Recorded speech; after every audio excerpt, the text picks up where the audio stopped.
বন্ধুরা, আজকে আবার আমি ওয়েস্ট বেঙ্গলের ম্যাপ নিয়ে হাজির হয়েছি। আর দেখতে পাচ্ছ ঝাড়খণ্ড প্রতিবেশী রাজ্য।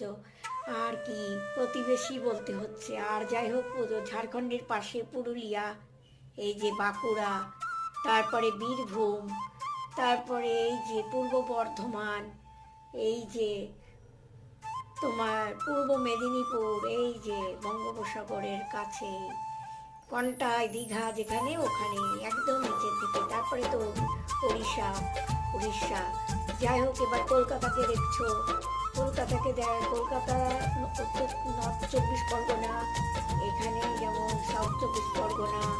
আমার কম সময় যার জন্য দেখাতে অসুবিধা হচ্ছে বন্ধুরা, তা ওই উপরে দিকটা আমি একটা ওয়েস্ট বেঙ্গল দেখো, একটু আমি ইয়ে করে জুম করে দেখাচ্ছি।